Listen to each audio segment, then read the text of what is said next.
Sir నోరు తెరిస్తే అబద్ధాలే మాట్లాడి అబద్ధాలతో బతకాలన్న ఆలోచన ఇంకెంతకాలం చేస్తారో నాకు తెలియదు. ఈరోజు ఎస్ఆర్ఎస్పి కానీ శ్రీపాద ఎల్లంపల్లి కానీ ఇవన్నీ ప్రాజెక్టులు, ఈ ప్రాజెక్టులకు ఫీడర్ ఛానల్స్.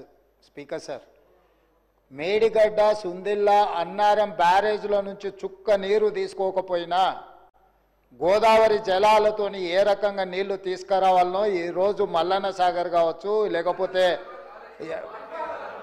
ఈయనే ఆ స్వామి మల్లన్న సాగర్కి ఎక్కడి నుంచి నీళ్ళు వస్తాయి? నువ్వేదో పెద్ద చదువు చెప్తారు, మీ లక్ష పార్తే. కానీ మీరు ఏదైతే లిఫ్టులు పంపులు పెట్టి కూలగొట్టిన దానికి సంబంధం లేదు.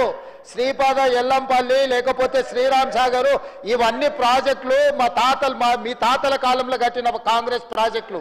ఆ ప్రాజెక్టులతో ఈరోజు మల్లన్న సాగర్ కావచ్చు, రంగనాయక సాగర్ కావచ్చు, కొండపోచమ్మ కావచ్చు, నువ్వు కట్టినవి లేకపోయినా కూడా, నువ్వు కూలిపోయినా కూడా ప్రాజెక్టులకు నీళ్ళు ఇవ్వడానికి ఉంది. మీరు లేని అబద్ధాలతోని లేకపోతే మేడిగడ్డ దగ్గర కట్టిందో, సుందిల దగ్గర కట్టిందో, అన్నారం దగ్గర కట్టిన మీరు పంపులు లిఫ్టులతో కొల్లగొట్టిన 1,00,000 కోట్ల రూపాయల ప్రాజెక్టు గుండు సున్నా లేకపోయినా నీళ్లు ఇవ్వచ్చు. తప్పుదారు పట్టించకండి. రెండవది, ఈరోజు మీరు పదే అక్కడ లగచర్లలో జరిగిందంటున్నారు అధ్యక్ష. మల్లన్న సాగర్ కట్టిన రోజు ఏటిగడ్డ, కిష్టాపూర్, వేమ్లఘాట్ 14 గ్రామాలు తండాలు కలిసి పరిగెత్తించి మిమ్మల్ని కొట్టిన రోజు మీరు పోలీసుల బూట్ కాళ్ళతో తొక్కిచ్చిన రోజు, ఆ రోజు ఎట్లా జరిగింది అధ్యక్ష? అది గజ్వేల్లోనే కదా. గజ్వేల్ నియోజకవర్గంలో సిద్దిపేట జిల్లాలో ఉన్న వేములఘాట్ కావచ్చు, ఏటిగడ్డ, కిష్టాపూర్ కావచ్చు, నేను పోయి దీక్ష చేసిన అధ్యక్ష 48 గంటలు. భూసేకరణకు వ్యతిరేకం కాదు, నష్టపరిహారం పెంచండి అని చెప్పినాం. మీరు 3 లక్షలు ఇస్తే 7 లక్షలు చేయమన్నాం. ఈరోజు మీరు ప్రతి ప్రాజెక్టు పక్కన 100 ఎకరాలు మీరు ఫామ్ హౌజులు కొనుక్కున్నారా లేరా?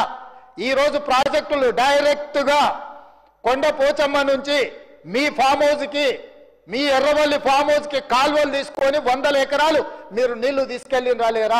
ఈరోజు రంగనాయక సాగర్ దగ్గర హరీష్ రావు గారికి ఫామ్ హౌస్ ఉన్నదా లేదా? మీరు ప్రాజెక్టులు కట్టిందే మీ ఫామ్ హౌస్ల కోసం. ప్రాజెక్టులు కట్టిన కాడ మీరు ఫామ్ హౌస్లు తీసుకున్నారు.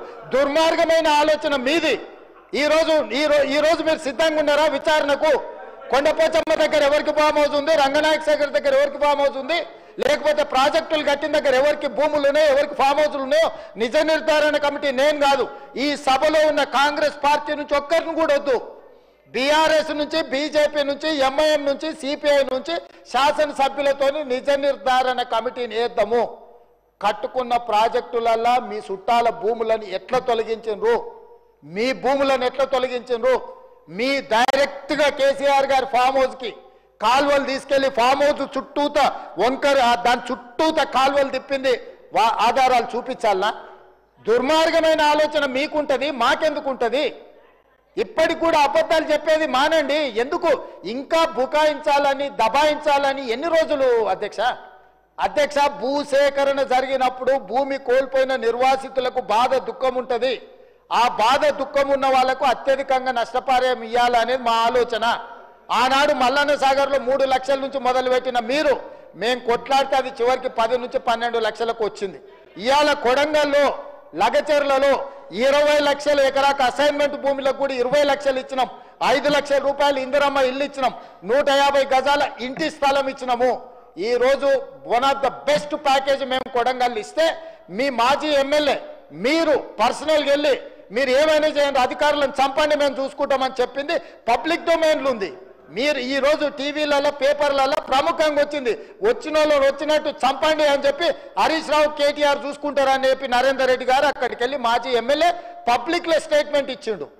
ఇట్లా అధికారులను 10 ఏళ్ళ అధికారంలో ఉన్న మీరు అధికారులను చంపమని, ఏ అధికారులు అయితే ఈ తెలంగాణ రాష్ట్ర అభివృద్ధి కోసం పనిచేస్తారో గా అధికారులను చంపమని ప్రోత్సహించిన మీరు ఈ రోజు వచ్చి మీరు భూసేకరణ గురించి మాట్లాడుతున్నారా? మీరు మాకొచ్చి చదువు చెప్తున్నారా? మేము కాంగ్రెస్ పార్టీ ప్రాజెక్టులు కట్టలేదా? నాగార్జున సాగర్ నుంచి శ్రీశైలం వరకు మీరు కట్టినరా?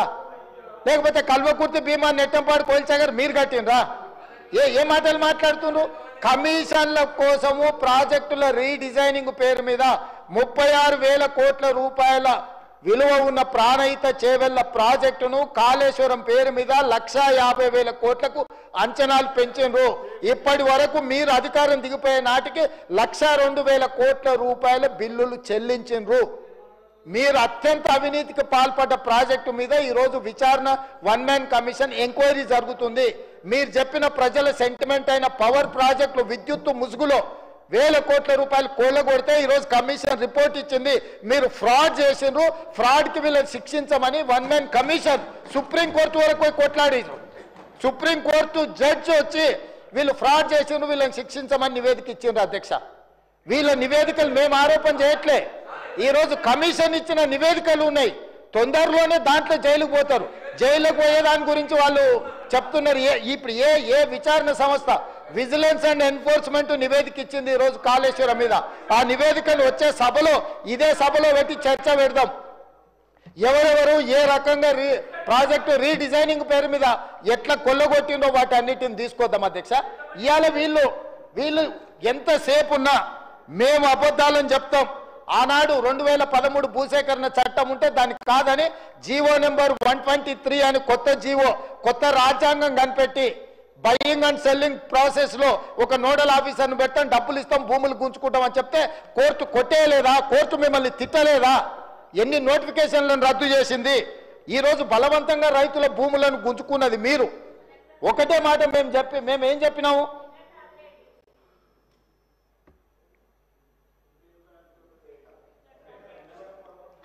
నేను ఒకటే చెప్పదలుచుకున్నా అధ్యక్ష, ఈరోజు వాళ్ళు అర్థం చేసుకోవాల్సింది, కామారెడ్డిలో చంద్రశేఖరరావు గారిని ప్రజలు ఓడగొట్టిండ్రంటే ప్రజల ఆగ్రహం ఎట్లుందో అధ్యక్ష, నాకు ఓటమి మొదటిసారి కాదు, నేను ఓడినా గెలిచిన. కానీ ఆయన ఇంద్రుడు, చంద్రుడు, దేవుడు, తెలంగాణ ప్రదాత, తెలంగాణను ఉద్ధరించడానికే, తెలంగాణకి ఆయన జాతి పిత అని, వీళ్ళు తెలంగాణ జాతి పిత అని చెప్పుకున్న చంద్రశేఖరరావును కామారెడ్డి ప్రజలు బండకేసి కొట్టి ఒక సామాన్యుని ఎమ్మెల్యేగా గెలిపించారు. నేను ఆ రోజే చెప్పిన, నేను పోతుండొచ్చు కానీ పోతా నిన్ను పట్టుకొని పోతా అని. నేను పోతా నిన్ను పట్టుకొని పోతా అని. సో కామారెడ్డిలో ఓడగొట్టిన ప్రజలు తిరస్కరించిన ఎందుకు ఇంకా బుకాయించాలనుకుంటున్నారు అధ్యక్ష? ఎందుకు బుకాయిస్తున్నారు? ఇప్పటికైనా నేను చెప్తున్నా అధ్యక్ష, మూసీ ప్రాజెక్టును కట్టాలన్నా వద్దా మీరు చెప్పండి. మెట్రో రైళ్లు విస్తరించాలన్నా వద్దా మీరు చెప్పండి. రేడియల్ రోడ్స్ వేయాలన్నా వద్దా చెప్పండి. రీజనల్ రింగ్ రోడ్డును నిర్మించాలన్నా వద్దా మీరు చెప్పండి. హైదరాబాద్ నగరానికి గోదావరి జలాలను తరలించాలన్నా లేదా మీరు చెప్పండి. తెలంగాణ రాష్ట్రానికి మీరు పెట్టుబడులను తేవాలంటున్నారా వద్దంటున్నారా చెప్పండి. ఈరోజు ప్రపంచంలోనే అత్యధికంగా ఇన్ఫోసిస్ సంస్థ హైదరాబాద్లో అత్యధికంగా జాబులు ఉన్నాయి. మేము వచ్చినాక ఇన్ఫోసిస్ విస్తరించినాం, విప్రో విస్తరించినాం. మేము వచ్చినాక కాగ్నిజెంట్ను విస్తరించిపించినాం. ఆమ్జన్ బయోటెక్ కంపెనీ అమెరికాలో ఉండి ఫస్ట్ టైం హైదరాబాద్లో పెట్టుబడులు తీసుకొచ్చినాం. ఆయన 10 ఏళ్ళు మంత్రిగా ఉంటే 20,000 కోట్లు తెచ్చిండు దావోస్లో పోయి. నేను 10 నెలల్లో సరిగా 1 సంవత్సరం తిరిగే లోపల 2,20,000 కోట్లు పెట్టుబడులు తెచ్చిన. ఇది నా సమర్థత. ఆయన ఏమనుకుంటాడంటే గుంటూరులో చదివిన తెలివితేటలు ఈడ పనికొస్తాయనుకుంటాడు. అధ్యక్ష, ఇంగ్లీష్ అనేది నాలెడ్జ్ కాదు. 4 ఇంగ్లీష్ ముక్కలు ఆయనకు రావచ్చు, నేను 4 ఇంగ్లీష్ ముక్కలు కానీ ఈ ప్రపంచంలో చైనాలో ఉండేవాడికి ఇంగ్లీష్ రాదు, జపాన్లో ఉండేవాడికి ఇంగ్లీష్ రాదు, జర్మన్లో ఉండేవాడికి ఇంగ్లీష్ రాదు. కానీ ఈరోజు చైనా, జపాన్, జర్మన్ ప్రపంచాన్ని శాసిస్తుంది అధ్యక్ష. 4 ఇంగ్లీష్ ముక్కలు వస్తే ఒకవేళ హోటల్లో పనిచేయడానికి, ఆర్డర్స్ తీసుకోవడానికి పనికొస్తుండొచ్చు అధ్యక్ష. బట్ట షాప్లో బట్టల మనికి పనికొస్తుండొచ్చు. గుంటూరులో చదివిన తెలివితేటలన్నీ మా దగ్గర వచ్చి చూపించొద్దు అధ్యక్ష. మేము గవర్నమెంట్ స్కూల్లో చదివి వచ్చినాం, మేము గుంటూరులో చదవలే. మా తెలుగు మీడియంస్ అధ్యక్ష, తెలుగు మీడియము గ్రామీణ ప్రాంతాలలో గవర్నమెంట్ స్కూల్లో చదువుకొని వచ్చినాం అధ్యక్ష. మేము గుంటూరులో పోయి చదువుకొని రాలే, ఆ తర్వాత పూనా పోలే, ఆ తర్వాత విదేశాలు తిరగనిక పోలే. మేము ఇక్కడనే పుట్టినాం, ఇక్కడనే పెరిగినాం, ఇక్కడనే చదువుకున్నాం. లోకల్ పరిజ్ఞానంతో పనిచేస్తున్నాం అధ్యక్ష. ప్రజల బాధ తెలిసిన వాళ్ళం అధ్యక్ష. మేము 4 ఇంగ్లీష్ ముక్కలు వచ్చినంత మాత్రాన అదేదో గొప్పతనం అని దాని మీద ఏదో పెద్ద ఉపన్యాసాలు ఇచ్చి దాన్ని చూపించి ఏదో ఏదో సాధించినమని. కాబట్టి ప్రపంచంలో అత్యధికంగా ప్రపంచాన్ని శాసిస్తున్నది చైనా, జపాన్, జర్మన్. ఆ దేశంలో ఎవరికేం ఇంగ్లీష్ రాదు, కానీ వాళ్ళు ప్రపంచాన్ని శాసిస్తున్నారు ఆర్థిక వ్యవస్థను. అట్లాంటిది ఈరోజు తెలంగాణ రాష్ట్రంలో ఒక రైతు కుటుంబం నుంచి వచ్చి, గ్రామీణ ప్రాంతాల నుంచి వచ్చి, గవర్నమెంట్ స్కూల్లో తెలుగు మీడియంలో చదువుకున్న నేను ముఖ్యమంత్రి అయితే ఎందుకు మీకు కడుపుమంట?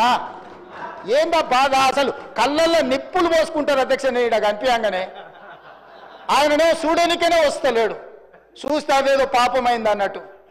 కాబట్టి ఇప్పటికైనా దయచేసి ఈ 5 ఏళ్ళు కాదు, వచ్చే 5 ఏళ్ళు కూడా, ఈ 5 ఏళ్ళు కాదు, వచ్చే 5 ఏళ్ళు కూడా మేమే ఉంటాము. మీరు అక్కడ ఉండాలనుకుంటే సలహాలు ఇవ్వండి. పెద్ద ఆయన మీకు కుర్చీ ఇయ్యాడు. నేను మళ్ళీ కూడా చెప్తున్నా, పెద్ద ఆయన గురించి నీకెంత తెలుసో తెలియదు కానీ నాకు చాలా తెలుసు. వెనకటికి నీకు కూడా చెప్పిన, నువ్వు ఆశించకని. ఇప్పుడు కూడా నేను చెప్తున్నా, పాపం ఉండనియండి, పెద్ద మనిషి తెలంగాణ కోసం కొట్లాడిండని మీరే చెప్తారు. ఆయన కుర్చీ మీద కన్నేస్తారు మీరు ఇద్దరు కలిసి. ఎందుకు ఆయన మీద పగబట్టారు? కుటుంబంలో పెద్ద దిక్కు ఒక ఆయన ఉండాలి. పెద్ద దిక్కు ఉంటేనే గౌరవం ఉంటుంది. పెద్ద ఆయనను కూడా ఖతం చేసి కుర్చీలో కూర్చోవాలనే స్కీమ్లు వేయకండి. ఇంతకుముందే నేను కాగితం తెచ్చిస్తే ఏందో అనుకున్నా, మా వాళ్ళు చెప్తున్నారు, గతంలో నేపాల్ యువరాజు దీపేంద్ర తన కుటుంబంలోని 8 మందిని AK-47 పెట్టి కాల్ చేసిందట, పదవి ఇయ్యలేదని.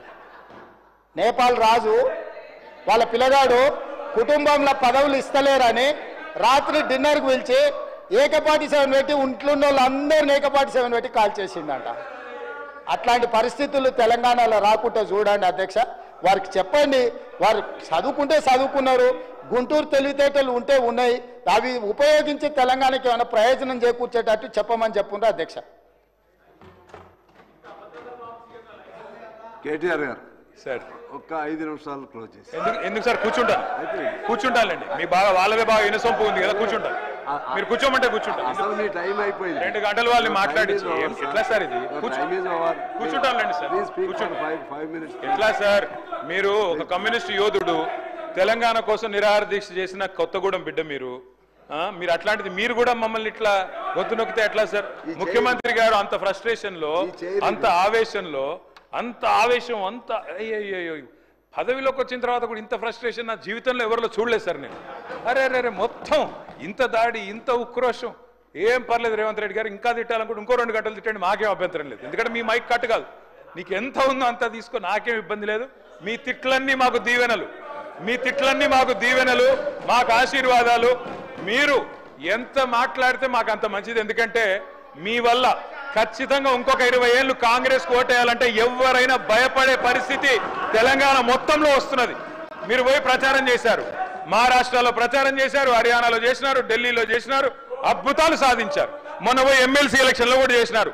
57,000 ఉద్యోగాలు నేను ఇస్తే నాకు ఓటేయండి అన్నారు. వేసినారా ఓట్లు మీకు? అందుకే అంటున్నారు రేవంత్ రెడ్డి గారు, రంకెలతో ఏమి రాదు, ప్రతిపక్షాల మీద దాడి చేస్తే కాదు. అధ్యక్ష, మీరు వచ్చిన తర్వాత అధ్యక్ష, పెద్దవాగు 2 సార్లు కొట్టుకొని పోయింది, సుంకిశాల కూలిపోయింది, భక్తరామదాసు మోటార్లు మునిగిపోయినాయి, సాగర్ ఎడమకాలు ఒక భారీ. తారక రామారావు చెప్పేది అన్ని ఎట్లున్నాయంటే, ఉన్నమాట చెప్పే ఉలికి పడ్డట్టు మా ముఖ్యమంత్రి కానీ మా పార్టీ కానీ సత్యపాము చంపే అలవాటు మాకు లేదు అధ్యక్ష. సత్యపాము చంపే అలవాటు మాకు లేదు. ఆయన చెప్తే అన్ని అబద్ధాలు చెప్పి మా ముఖ్యమంత్రి చెప్పే నిజాలను